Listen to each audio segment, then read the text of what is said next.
Histoire d'en dire plus. Moins 40. C'est le Nord.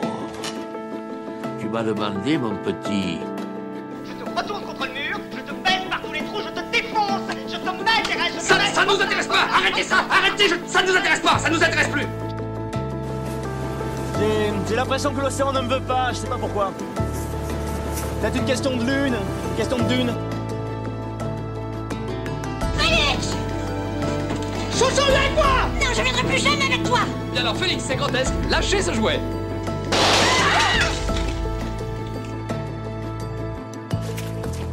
Ça va être tout noir. Ça va être tout noir. Ça va être tout noir. Enfin, le dernier mot. Vous, au moins, vous ne risquez pas d'être un légume, puisque même un artichaut a du cœur. Bonjour, bienvenue sur Histoire d'en dire plus cinéma. Aujourd'hui, on va parler d'un film culte de chez Culte, un film américain, réalisé par Dennis Hopper, avec Dennis Hopper. Vous aurez certainement reconnu Easy Rider. Allez, c'est parti mon kiki. Alors, Easy Rider, c'est un film américain réalisé par Dennis Hopper et sorti en 1969.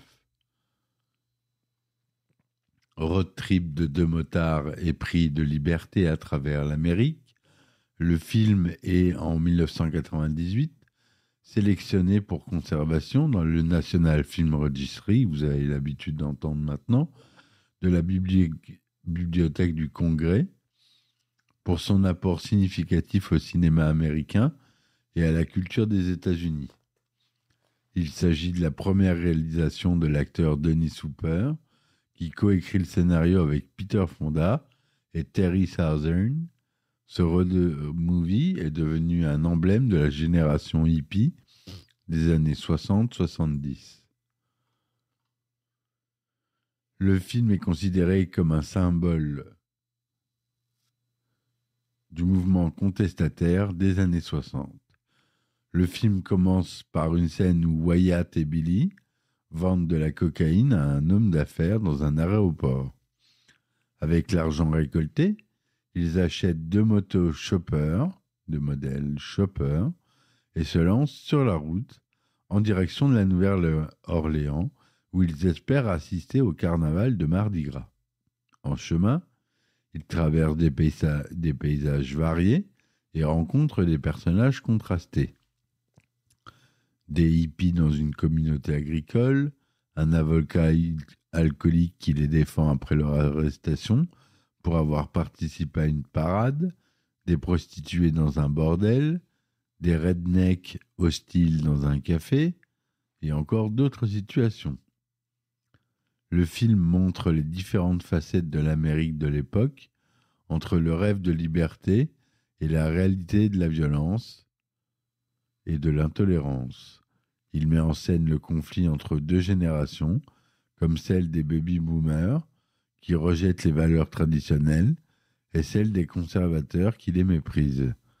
Il exprime aussi le désenchantement et le désespoir d'une jeunesse qui ne trouve pas sa place dans une société en pleine crise.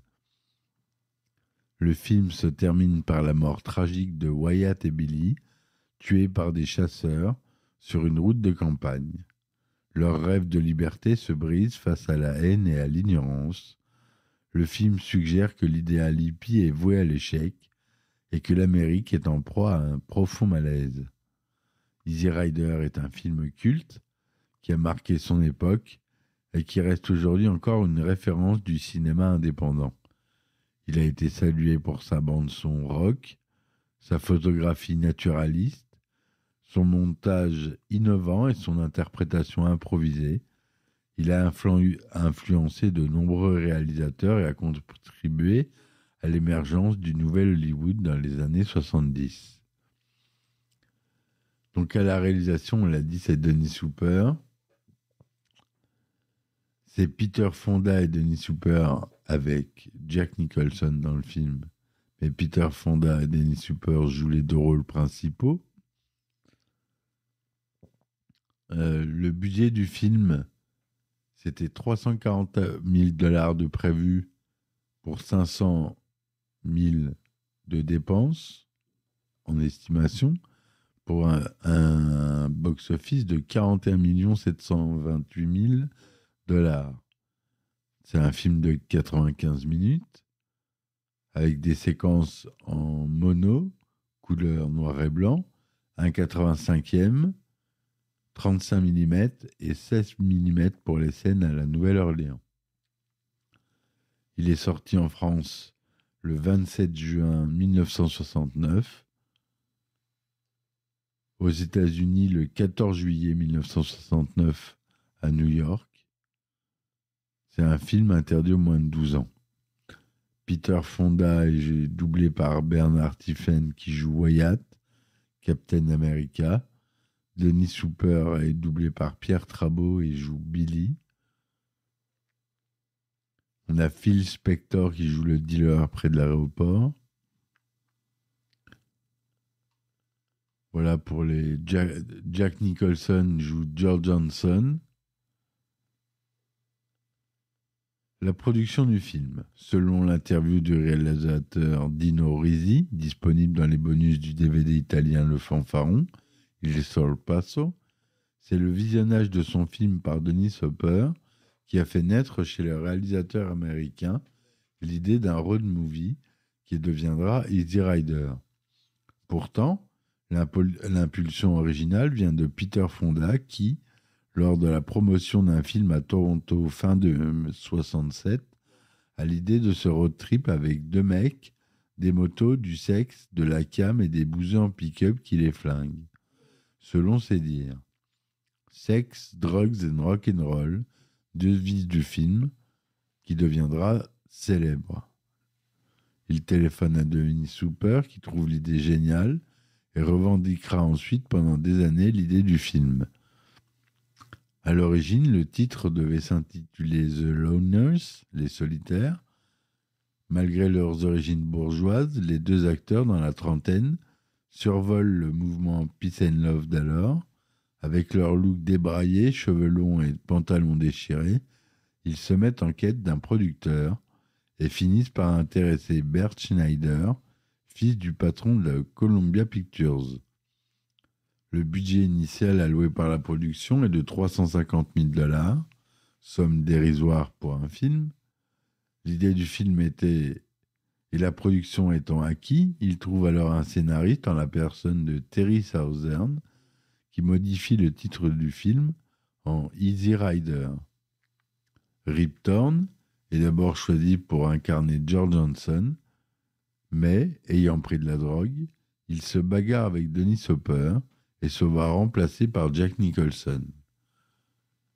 C'était funky les années 70. Hein.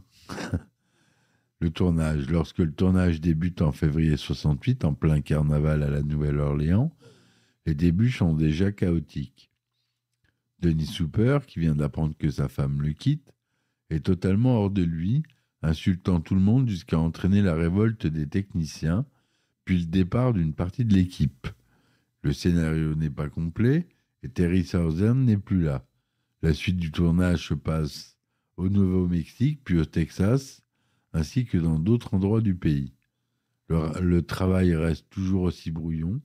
Seul Jack Nicholson connaît son texte. Les motos Harley-Davidson Panhead sont personnalisées en chopper par l'accessoiriste du film, qui en avait acheté 3 en mauvais état pour les transformer de façon méconnaissable. Une des motos sera détruite pour la scène finale, les 2 autres volées et démontées pour les pièces. À la fin du tournage, Dennis Hopper pense avoir entre les mains un chef-d'œuvre. C'est Peter Fonda qui supervise pendant 2 mois le montage avec Don Coburn, alors jeune monteur débutant. Ils en sortent un film de 4h30, logiquement refusé par le producteur. Le film est alors une nouvelle fois découpé pour arriver finalement à 94 minutes. Le groupe Crosby, Stills, Nash & Young est appelé pour la bande-son. mais le quatuor est viré par Dennis Hooper. Celui-ci a l'idée de plaquer sur les images des chansons passant à la radio, et c'est Peter Fonda qui établit une sorte de compilation musicale. Pour finir, Peter Fonda et Dennis Hooper passèrent de longues années brouillées avant de pouvoir se réconcilier bien des années plus tard. La bande originale du film, qui est mémorable.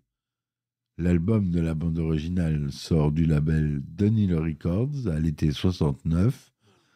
Il contient diverses chansons incluses dans le film de divers artistes comme Steppenwolf, The Byrds, Roger McGuinn ou encore The Jimi Hendrix Experience. Easy Rider est également le titre d'une composition du groupe Iron Butterfly durant les années 60 et d'un album des Byrds contenant le morceau enregistré pour le film. Il a aussi inspiré un morceau à Jimi Hendrix portant le même nom. Le morceau cité de Jimi Hendrix est Easy Rider avec E-Z-Y, enregistré en décembre 69, paru sur l'album The Cry of Love en 71, mais sans aucun rapport avec celui du film Easy Rider. Quant au morceau d'Iron Butterfly, son titre exact est Easy Rider, Let the Wine Pay the Way. Le morceau est paru en 1970 sur l'album Metamorphosis.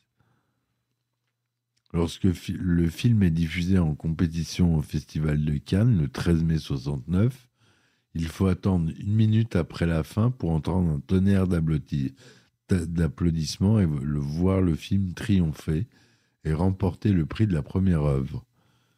Le film sort en juillet aux États-Unis avec des avis critiques partagés. En 1 semaine, le budget du film est remboursé. En 1 an, il rapporte 20 millions de dollars. Il rapportera finalement 60 millions de dollars pour quelques centaines de milliers d'investissements avec un dépassement raisonnable du budget prévu. Le film sera le troisième plus gros succès de l'année 69 aux États-Unis, derrière Butch Cassidy et le Kid et Macadam Cowboy. Dans sa dernière interview donnée au magazine Première, Peter Fonda raconte que, rencontrant Groucho Marx, il avait découvert que celui-ci était fan du film. Le film a reçu le prix de la meilleure première œuvre pour Dennis Hooper au Festival de Cannes et a été nominé aux Oscars 70 pour le meilleur acteur dans un second rôle pour Jack Nicholson. Easy Rider marque la naissance du nouvel Hollywood qui apparaît à la fin des années 60. Il y a bien sûr des prémices avec des films tels que Bonnie and Clyde ou Le Lauréat, mais c'est avec Easy Rider que le nouvel Hollywood prend son envol et rompt avec le système de production classique bien rodé, en perte de vitesse à ce moment. Ce mouvement cinématographique, qui s'inspire du néo-réalisme italien et de la nouvelle vague française, s'inscrit dans la contre-culture américaine. Les jeunes réalisateurs américains s'emparent du principe de liberté mis en avant par la nouvelle vague, par la prise de pouvoir des réalisateurs sur les studios. Cette construction du récit et cette esthétique de l'image nouvelle vont influencer en retour le cinéma européen. Pardon pour le bruit. Le cinéma du nouvel Hollywood devient le cinéma des réalisateurs et non plus des producteurs, un cinéma qui renoue avec le 7e art et refuse le système de production de divertissement. Mais cette tendance émane également du succès financier du film. Ce succès est immédiat dès sa sortie et pour moins d'1 demi-million de dollars dépensés, le film rapporte 40 fois la somme en 1 an. Tous les producteurs hollywoodiens souhaitent un film avec la contre-culture, la drogue ou la liberté, puisque le concept rapporte. L'influence dans la mode des années 60 des 2 tenues de motard de Peter Fonda et Dennis Hooper est considérable aux États-Unis et en Europe. Le blouson avec le drapeau américain dans le dos de Fonda ou la veste à franges de Hooper sont ces années-là maintes fois repris. Et c'est devenu un classique maintenant des motards. On peut le voir, c'est l'image même qu'on a du motard. En 2008, Hopper déclare à propos de son film « La prophétie d'Easy Rider était d'avoir tout mis notre argent dans le réservoir d'essence marqué du drapeau américain qui a fini par exploser au bord de la route. Nous ne pensions pas alors qu'il y aurait des problèmes d'essence. » Voilà ce que je voulais vous dire sur ce film, qui est incroyable, qui dépeint une Amérique profonde, une Amérique actuelle, qui fait écho à l'actualité. C'est pour ça que je vous conseille de le revoir si vous ne l'avez pas vu depuis longtemps, et si vous ne l'avez jamais vu, je vous conseille vivement de le voir. Ça reste un grand film culte. Bref, Easy Rider, c'est du bon boulot de Monsieur Hopper. Voilà mes amis, je vous remercie de m'avoir écouté. Je vous souhaite une bonne soirée. N'hésitez pas à me supporter sur mes différentes plateformes telles que Ulule, Patreon, Tipeee. Ça m'aide à payer les serveurs pour le podcast et ça m'aide à vous proposer un contenu meilleur à chaque fois, je l'espère. Voilà, merci encore. Ciao, ciao. Histoire d'en dire plus. Moins 40. C'est le Nord. Tu m'as demandé, mon petit.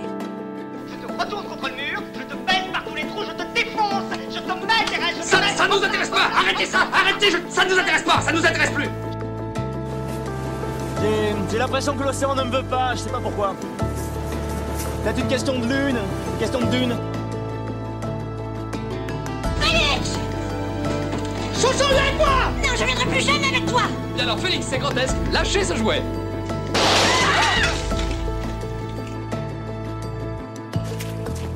Ça va être tout noir. Ça va être tout noir. Ça va être tout noir. Enfin, le dernier mot. Vous, au moins, vous ne risquez pas d'être un légume, puisque même un artichaut a du